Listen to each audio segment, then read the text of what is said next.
मैं आपको कहानी सुनाऊंगा। कहानी थोड़ी पुरानी है और आपको लगेगा अफगानिस्तान में इतनी गहमा गहमी चल रही है, सब लोग कूद पड़े अफगानिस्तान में, पुरानी कहानियों पे क्यों ले जा रहे हैं मेजर साहब। लेकिन जो इतिहास भूलता है ना, उसको श्राप मिलता है कि उसको अपना इतिहास दोबारा दोहराना पड़ता है। Those who forget history are condemned to repeat it. अब दोस्तों, स्टोरी इस तरीके से है कि दो अब्दुल की कहानी है। दो अब्दुल, एक अब्दुल हिंदुस्तान का और एक अब्दुल पाकिस्तान का। भारत का अब्दुल, जिसने भारत को अग्नि मिसाइल दी। भारत का अब्दुल, जो भारत का राष्ट्रपति बना and the supreme commander of the armed forces. Bharat का Abdul, who reinforced India's spine of steel. जी दोस्तों, मैं बात कर रहा हूं डॉक्टर एपीजे अब्दुल कलाम की। और दूसरा अब्दुल पाकिस्तान में, doctor Abdul Qadeer Khan, the father of Pakistan nuclear weapons program. उसको जेल में डाला प्रोलिफरेशन के लिए, न्यूक्लियर मटेरियल्स और हथियार की चोरी के लिए, उसकी स्मगलिंग के लिए। ये दो ट्रेजेक्टरीज हैं दोनों देशों की, जहां पे एक अब्दुल अपनी जिंदगी अपने देश के कदमों पर रख देता है। पूरी जिंदगी सिर्फ एक लक्ष्य, भारत मां की सेवा।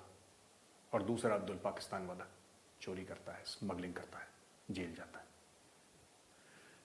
यह कहानी मैं आपको क्यों सुना रहा हूं दोस्तों? बात यह है कि लोग अक्सर यह कहते हैं कि क्या पाकिस्तान के जो न्यूक्लियर वेपन्स प्रोग्राम है, पाकिस्तान के जो एटॉमिक हथियार हैं, न्यूक्लियर हथियार हैं, बॉम्ब हैं, उनके मिसाइल्स हैं, क्या वो सेफ हैं, क्या वो सुरक्षित हैं? लोग अक्सर ये कहते हैं कि साहब नहीं, उसकी पाकिस्तानी खासतौर से नहीं साहब, पाकिस्तानी आर्मी को उसकी सिक्योरिटी सौंपी हुई है, हमारे कमांडोज लगे हैं, स्पेशल दस्ते लगे हुए हैं, इसमें कोई दिक्कत वाली बात ही नहीं है। आप कह रहे हैं तालिबान कभी काबिज हो जाए हमारे हथियारों के ऊपर, सवाल नहीं उठता। This is an extremely impossible sort of scenario. Pakistani हर समय कहते हैं, हो सकता है वो ठीक भी कह रहे हो, मैं मना नहीं कर रहा। लेकिन दोस्तों, थोड़ा सा आर्ग्यूमेंट को उल्टा कर देते हैं। Let's turn this argument on its head. Taliban को आप एक आतंकवादी संगठन, एक मिनट के लिए बहस के तौर पे, we are having an academic discussion, Taliban को, अलकायदा को, इस्लामिक स्टेट को आप आतंकवादी संगठन एक मिनट के लिए ना माने। आप उसको एक सोच माने। सोचिए मैं क्या बोल रहा हूं। तालिबान एक मिनट के लिए मानिए कि वो आतंकवादी संगठन नहीं है, इस्लामिक स्टेट एक आतंकवादी संगठन नहीं है, अलकायदा एक आतंकवादी संगठन नहीं है। वो एक सोच है, वो एक जहनियत है, वो एक सोचने का तरीका है, वो जीने का एक उसूल है। परवेज मुशर्रफ जब आर्मी चीफ थे पाकिस्तान के और प्रेसिडेंट भी थे, उनके ऊपर कुछ जानलेवा हमले हुए थे और उसमें से एक बड़ा मशहूर जानलेवा हमला था जो पाकिस्तानी मिलिट्री के सर्विंग लोगों ने करा था। अपने ही आर्मी चीफ को मारने की साजिश, अपने ही आर्मी चीफ को मारने की साजिश। ये क्यों हुआ? मेरा ये कहने का मतलब है कि जो लोग ये कहते हैं, कहानी क्या है, जो लोग ये कहते हैं ना कि पाकिस्तान के न्यूक्लियर वेपन्स बिल्कुल सेफ हैं, पाकिस्तान के एटॉमिक हथियार, एटमी हथियार बिल्कुल सुरक्षित हैं, उनको तालिबान वाले नहीं छीन सकते, वो तालिबान के हाथ में, अलकायदा के हाथ में, इस्लामिक स्टेट के हाथ में नहीं पड़ सकते। मैं चाहता हूं थोड़ा सा सोचें वो, और सोचें ये कि अगर ऐसा हो कि तालिबान बाहर ना हो, तालिबान अंदर हो। क्योंकि तालिबान तो एक सोच है, इस्लामिक स्टेट एक सोच है, अलकायदा एक सोच है। पाकिस्तान आर्मी का मोटो है ईमान तकवा जिहाद फी सबीलिल्लाह। मैं बार बार अपने पाकिस्तानी दोस्तों को एक चीज समझाता हूं, और सिर्फ एक चीज मैं कहता हूं, यार आप जिहाद को कंट्रोल नहीं कर सकते। दोस्तों, आपने भस्मासुर राक्षस की कहानी सुनी है? सुनी होगी आप लोगों ने।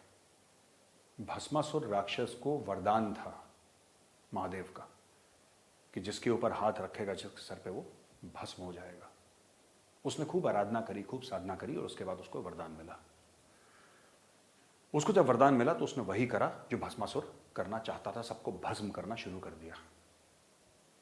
जिहादी ऐसे ही होते हैं, भस्मासुर जैसे।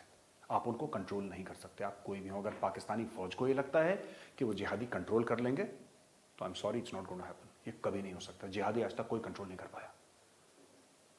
प्रॉब्लम यह है कि जिहादियों को अगर आप अलकायदा, तालिबान या फिर इस्लामिक स्टेट, जिसको दाइश भी कहते हैं, उस रूप में न देखें, आप उनको एक आइडियोलॉजी, एक विचार के रूप में देखें, एक जहनियत के रूप में देखें, माइंडसेट के रूप में देखें, तो आपको पता लगेगा कि पाकिस्तानी आर्मी खुद एक जिहादी फौज है।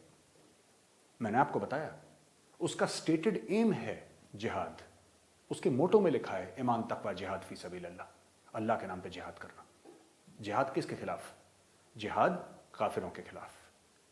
जिहाद किसके खिलाफ? जो इस्लाम कबूल ना करे, उसके खिलाफ।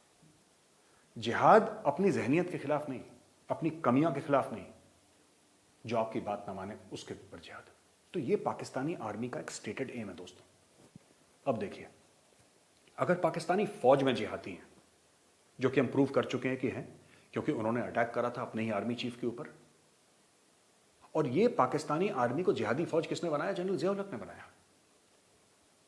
जनरल ज़िया-उल-हक वो थे पाकिस्तानी आर्मी के चीफ और डिक्टेटर जिसने जुल्फिकार अली भुट्टो को उसका कत्ल करवाया था। Zulfikar Ali Bhutto sitting prime minister था पाकिस्तान का, डेमोक्रेटिकली इलेक्टेड, उसको टंगवा दिया सूली पे, जिसकी बेटी बेनजीर भुट्टो है। बेनजीर भुट्टो को बाद में पाकिस्तानी फौज ने ही मरवा दिया। आप समझ रहे हैं? आपको जिहादी होने के लिए आपके माथे के ऊपर तालिबान का ठप्पा जरूरी नहीं है, दाइश का, अलकायदा का ठप्पा जरूरी नहीं है। जिहादी सोच से होता है, और पाकिस्तान फौज की सोच वैसी है। अब इस फौज के पास न्यूक्लियर हथियार है। मैं दोबारा उसी बात पे आऊंगा दोस्तों। आप ये मत सोचिएगा कि किसी दिन तालिबान अपने ट्रक लेकर आएंगे और कहूटा, जहां पे उनका पूरा न्यूक्लियर प्रोग्राम चलता है, वहां पे आ जाएंगे और घुस के AK-47 फायर करेंगे और चोरी करके ले जाएंगे फिल्मों की तरह। ऐसा नहीं है। पर जो हथियार लेके उनके न्यूक्लियर एसेट्स को, उनके एटम बॉम्ब की जो रखवाली कर रहे हैं, उन्हीं की मानसिकता तालिबानी है, उन्हीं की मानसिकता दाइश की, इस्लामिक स्टेट की है। वही मानसिक रूप से अलकायदा के हैं। अब आप समझ लीजिए कि पूरी दुनिया को पाकिस्तान के न्यूक्लियर वेपन से कितना खतरा है। सोचिए इसके ऊपर जरा।